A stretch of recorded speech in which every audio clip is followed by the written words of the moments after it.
the components of a strong evaluation as well as the components of a flawed evaluation?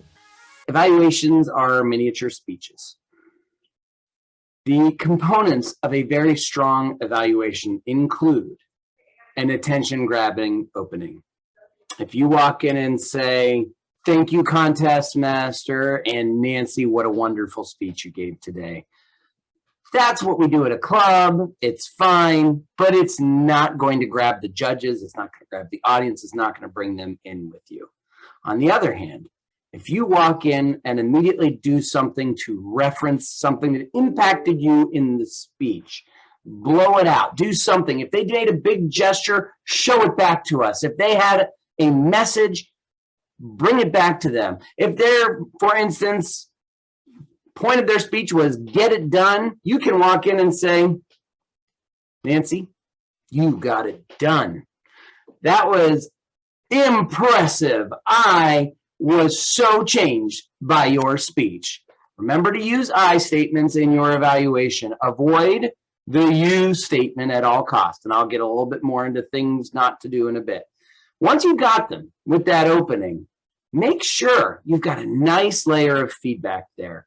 I always prefer the sandwich method. Some people like what's called the glove. I'm not going to go into what that is. You can Google it, the glove method for evaluations. And there are others out there, but the sandwich, it's tried and true. And I won the District 84 evaluation contest using a delicious sandwich. A sandwich is you start with positive feedback, then you give them that really important part of the sandwich to meet, that constructive ideas, those suggestions, those ways that they could possibly be more impactful next time.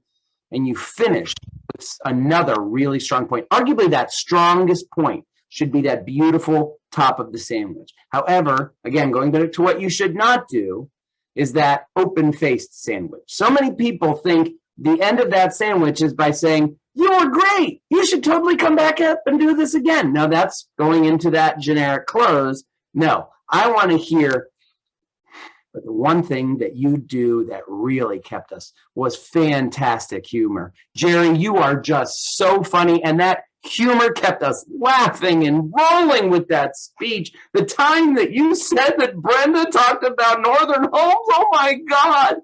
Wow, that really brought me in. And by the way, my wife does the same thing. But you can have some fun with that and then go into your close. Place that last piece of bread on there. Don't avoid that. And don't close by saying, "Thank you very much," and come up again next time. Do something really impactful. Call back to something in their speech. Call back to something in your evaluation. Give us one last funny. Do something interesting with your closing. One last point of not to do for me. Don't summarize the speech. We just saw the speech. If you are going to reference the speech to talk about great gestures or vocal variety or humor, great. But do not say, "First you told us this, then you told us that, then you told us that." We already know what we saw. Please don't summarize. That's not an evaluation, that's a summary.